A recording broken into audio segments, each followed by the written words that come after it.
So to start this interview podcast, hello po.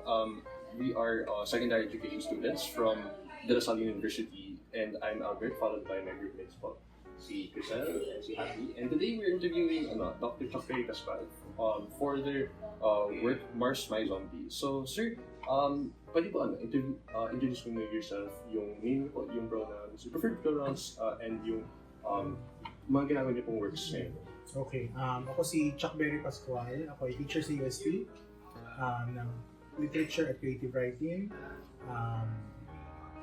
He, him ang aking pronouns. Kakalabasan ng sequel ng Mars Maraming Zombie. Mars Maraming Zombie. Ayun, so, yun po sir. So, with regards to that, sa Mars My Zombie and sa Mars Maraming Zombie, this podcast will be centered on like the themes about that and yung pinaka-message ko ng book. So, to start off our first question po, we'd like to ask, what inspired you to create Mars My Zombie and to write YA literature in general? Okay, sinulat ko yung Mars My Zombie dahil, pandemic noon, at saka, actually, pre-pandemic pa, nagpaplano na ako magsulat ng YA novel. Kasi inimbita ako ng isang editor sa Adarna House, si Kata Garcia. Sabi niya lang sa akin, kasi actually kasama ko si VJ noon. 2018 MIDF, kaibigan kasi ni VJ si Kata. Sabi niya, baka gusto mo magpasa sa Adarna, ng young adult novel. Nung panahon na yun, sikat yung Jano Silang. Oo, diba? So, yun. So, okay, ganyan. Pero, syempre, iniisip ko na kapag magsusulat ako tulad ng iba kong mga ginagawa, magiging queer siya. So, marami pa akong ibang tinapos, and then the pandemic happened. And then doon ko naisipan na, okay, bakit hindi ako magsulat ng zombie fiction na young adult ang bida. At inspired siya di ba nung pandemic, alala niyo yung mga fears ng mga anti-vaxxers. Magiging zombie ka. So, yung mga ganon, part nun. Tapos, sa Maynila ako ngayon nakatira. May part dyan na nagkagulo yung mga tao na nag-aagawa ng bakuna. Medyo na tumatak din yung sa isip ko. Yun. So, yun yung talaga na naging reason. Tapos, syempre, dystopic siya. Dystopic novel. Tapos, ginamit ko yung mga tropes na yun. Di ba sa dystopian novels, usually merong mga clear categories, divisions, etc. Yung pinapalagay ko na main cause ng division sa society natin ay class, and naging very pronounced yung pandemic.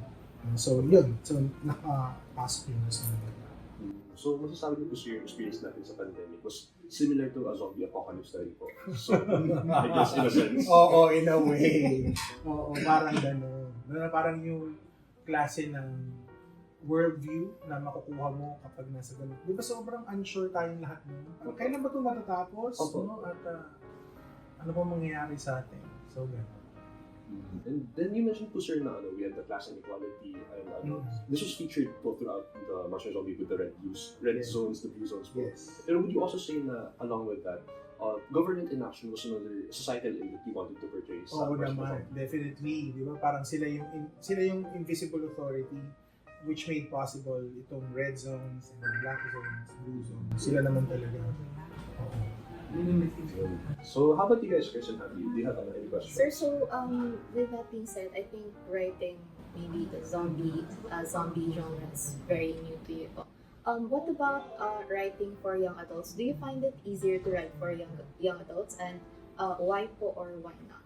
Actually, challenge din siya for me. Kasi kung tutusin, sa isip ko at least, yung klase ng writing na ginagawa ko before I did this, ay mas literary, so adult, parang gano'n, no? And pag literary fiction, anything goes.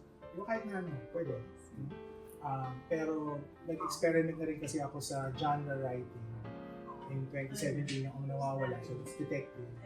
Kaya naisip ko na kung magsusulat ako ng queer YA mo, mayroon din ako dapat tuntungan na genre.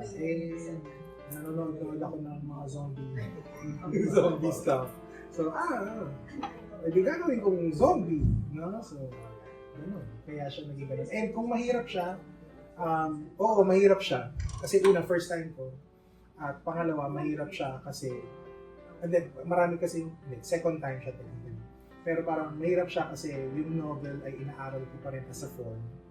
And then yung YA as a category ay first time ko rin nagawin. So yes, na hindi mahirap siya. Mostly sa start. Yung fears ko na baka mamaya hindi ko nahihit kung ano yung requirements, na parang baka masyadong matanda, na parang hindi ko kausap ang bata. So may ganun. And thankfully, ang maganda kasi sa Adarna House, meron kaming literary editor, si Kataga Slim. No? So, at meron pa silang iba na nakasama, si Anne Almario, at si Eli Camacho. So, hindi siya yung usual na publication process. Nagsabit ako, tapos may reviewer, and then the reviewer will give their comments, and then you will revise, and then it gets published. So, kanila, pasabit ka ng proposal, they will say kung okay pa sa amin o hindi. Tapos pag ganun, pag nagpasa ka na, so you submit the whole thing, and then they help you develop the manuscript. So may ganun. So parang itong part na to parang hindi ganyan. Itong part na to ganyan. That's very helpful for me. May ibang writers yata, middle type yun. Pero ako, I enjoy it. Kasi parang meron akong support and nabibigyan talaga ako ng direction. It's very helpful. So, yun, I see, sir. Pero, so, bukod sa Mars ng Zombie, you typically read po what kind of literary genre po? Fiction talaga. Fiction. And mostly queer. Guess what? Your words. Sir, so you mentioned how with Mars My Zombie, it came about because you said you were watching a lot of like zombie stuff. I'm just curious, what are those zombie media that you're watching that inspired you? Oo. Yung classics na nanood ako ng 28 Days Later, at meron pa, dalawa yan, di ba? Something Later. Yeah, Parang ganyan. Weeks. Oh, no, yeah, Weeks, parang gano'n. No? Tapos, yung the Girl with the Gifts, ano ba yan? With All the Gifts. No? Ayun, actually, marami ako nakuha doon. No? Parang, ang ganda nito. No? Parang, ang daming laman. Girl with All the Gifts. And then, of course, yung World War Z. At saka meron akong isang binasa na zombie novel, na young adult novel, na zombie, pero nakaset sa parang, I think, 19th century America. Parang ganun. Sorry po, nakalimutan ko yung title niya yun. Pero historical zombie po. Oh, historical, yes. So, historical YA. Galing. Oo nga, kasi yung mga may historical zombies yung akong favorite na kunwari sa Kingdom ko, if you know that. No, pinanood ko Yeah. yan. Correct. Yeah. Oo. So, yung lahat ng mga zombie media na kaya ko nun, tinitignan ko. Ang hindi ko pinanood ay yung Walking Dead. Ay, yung pang hindi ko pinanood, diba? Pero parang yun yung medyo malapit daw sa world to. Yeah, Oo. I was Oo. surprised. Hindi ko siya pinanood. Kasi it's too long. parang ayoko na ako kapag series demanding siya for me. That's So, true. gusto ko yung mga movies. Speaking of world building po, may pinag-usapan po kami ng po dati na when you were reading the novel, na parang yung readers ng book niyo po, they're very similar para sa ibang zombie media and they kind of subverted it. But I think you mentioned Yeah. something. Kasi the thing is, diba, and other like mga zombie media naman, when they say raider, parang usually sila yung kontrabida. Sila yung kontrabida, sila yung parang either a nuisance, diba, to the, either parang minor villain or yung major villain. So parang I was surprised na like about how in Mars My Zombie, parang it subverts it. So, sir, was that like an intentional choice? Oo, definitely. Kasi parang isa rin yun na parang part ng project ko na kumukuha ko ng genre kasi genre writing kasi it helps me with the scaffolding of the work. Diba? So, halimbawa, alam mo yun, may mga tropes na. So, may kukunin akong tropes. So dapat may ganito, may ganito. It makes it a bit easier. And then, I try to subvert it. Kasi syempre, that's what I try to make it different. Diba? So, halimbawa, yung detective fiction ako, ang detective fiction kasi usually dapat sa dulo may resolution. Dapat sa dulo may assertion ng law and justice na parang, the criminal ay mahuhuli, etc. So, sinabvert ko yun na parang, well, what if hindi na-solve yung crime? What will happen to the detective? And what will happen to the world? Di ba? Kasi parang parang peaceful world, may crime, masisira siya, and then you piece it back again. No? Pero paano kung hindi? So what do you do? Parang ganun. So dito, yung raiders na usually ay mga villains, sila yung mga parang, heroes, revolutionaries. Para silang Robin Hoods. Para silang. Yeah. Pero meron din silang dark side kasi may mga Okay. may mga raiders na, di ba nagpapatayan sila para sa ayuda. Speaking of that some versions po, sir, parang makikita rin po natin to with yung main characters natin, si Mars, si Vicky, at si Babe po. Kasi they're atypical from the typical zombie protagonist. Hindi sila parang strong, masculine po, ganun. Totoo. Thank you. Yun, really see the pure elements po. And I'd like to ask naman po, in what way did you think this would impact po the audience by creating these as the central characters? Una gusto ko talaga magsulat ng queer na protagonist na YA. Kasi parang wala pa akong nababasang ganun masyado. And yung representation din ng mga lola's boy, lola's girl. Actually, marami yan sa atin. No? Pero parang hindi rin siya. Na-explore siya, yes. No? Pero ginamit ko rin siya. And of course, add that to the fact na ako mismo ay pinalaki ng lola. Napatang mataba, nabading. So, ganun. Ganun din. Nabela ko. At nakuha ko yung ganung klase na yung mga unlikely survivors. Doon sa Train to Busan, diba sa Train to Busan, naalala niyo yung ending, sino yung survivor, naiyak ko rin. Yung survivor ay yung buntis, tas yung bata. Pero parang what happens after that? How do they survive? So parang, kasi usually pa mga malalakas yung mga Yung mga protagonists na po ng zombie films. Speaking with that in mind po, let's dive into the actual context naman po, actual questions naman po sa context ng Mars vs. Zombie. So, Abby and Chris, do you guys have questions on the actual book? Yes, sir. So, dun po sa book, sir, when Mars and Bay attempted to go to the Blue Zone by themselves without Lola Vicky's knowledge po, they encountered three raiders. And that's the first time Mars encounters Tony po. So, can you tell us po what you had in mind, why Tony spared Mars's life at that time? Kasi Tony's a good guy. Tony's a good guy. Parang alam niya na mainit na yung ulo nitong dalawa no? So baka ma-complicate pa. So nung may nakita siya, hindi na, umalis ka na. Ano ginagawa mo dito? So, and about Lola, Vicky, and Mang Nacho's relationship naman po. So it was really, it really caught me off guard po. And we see how Lola Vicky's personality changed. Kasi po sa nung unang part, ibang-iba po siya with Bay and Mars. And nagulat si Mars na, ay, naging pala mo aside si Lola Vicky. And I just would like to ask po, did you think Lola Vicky and Mang Nacho's relationship was something that you needed to happen for the story to progress po? Sa akin, important siya. Kasi si Mang Nacho talaga kasi yung visionary figure. Siya yung head, right?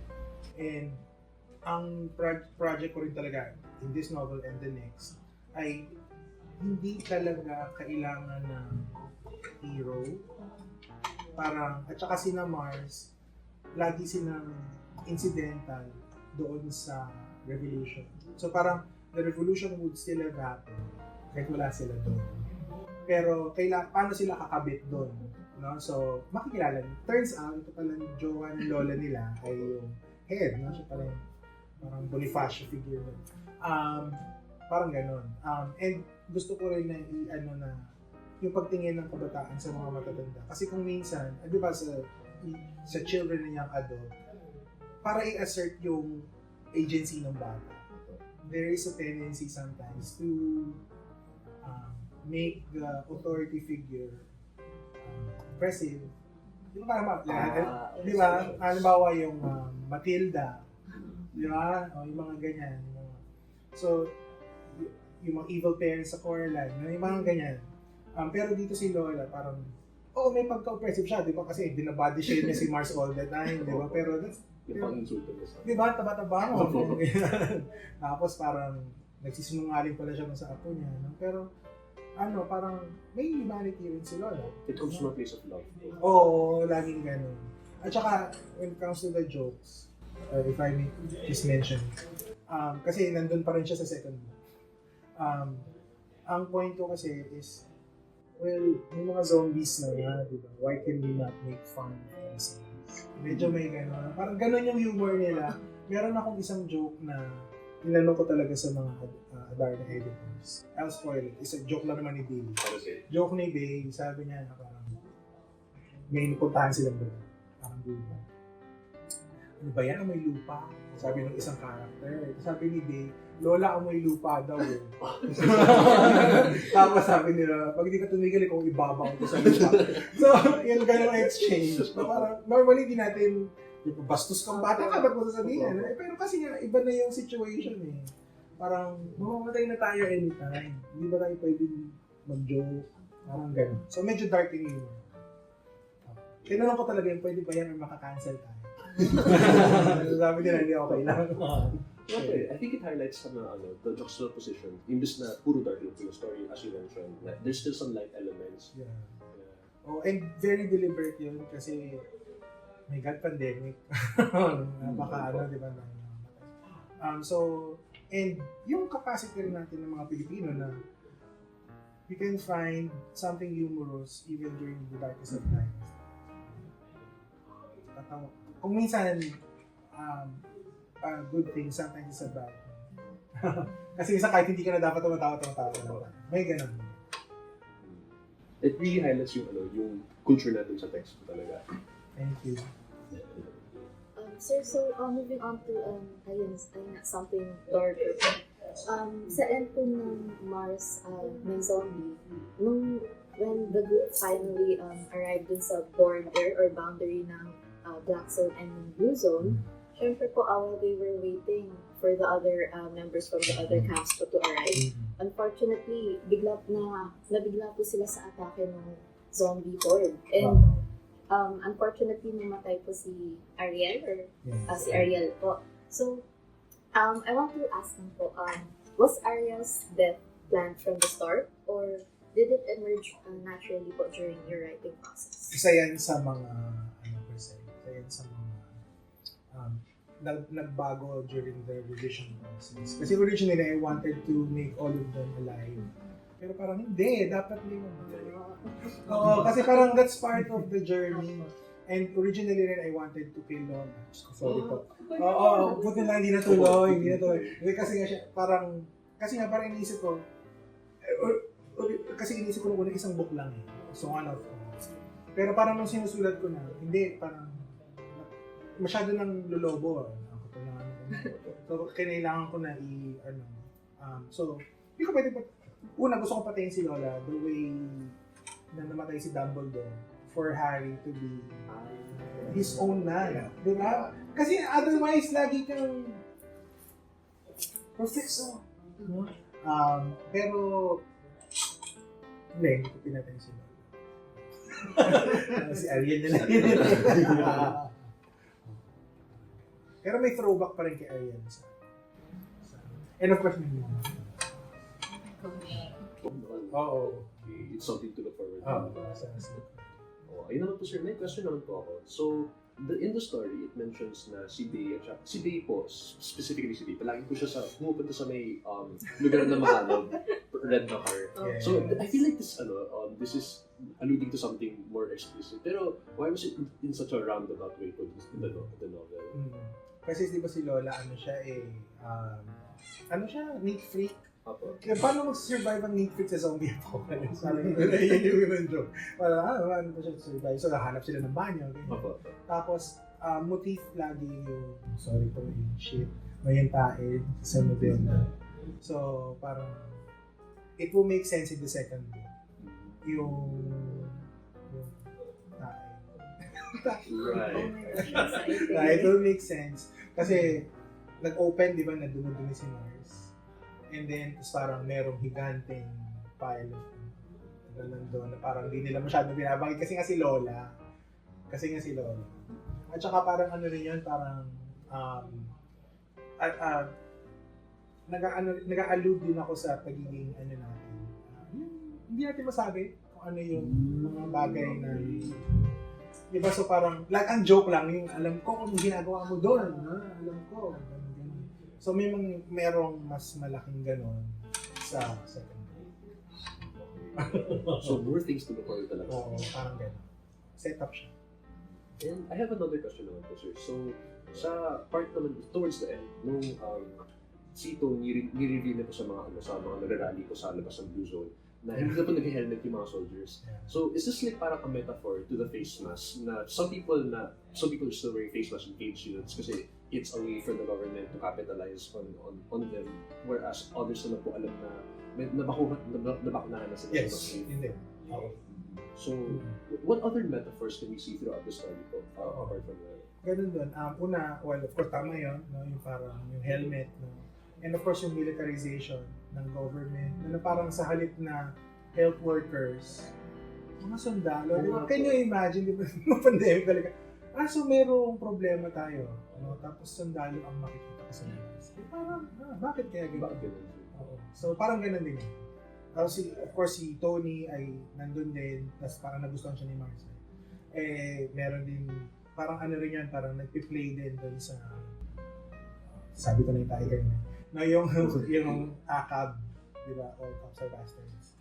Na parang gano'n, na parang, paano kaya kung sundalo siya, tapos may nagpo siya, parang gano'n, no? So, yung gano'n. So, ayun po sir, how about do you have Chris? Do you have more questions about the book itself? I'm good now. So I think at this point, I kind of am curious about the sequel. So in one sentence, can you describe what you think readers can expect from that sequel? Nasa title siya, More More Zombies. And ang isang mapapromise ko is more action packed. Kasi dito parang yung world building and then yung travel nila.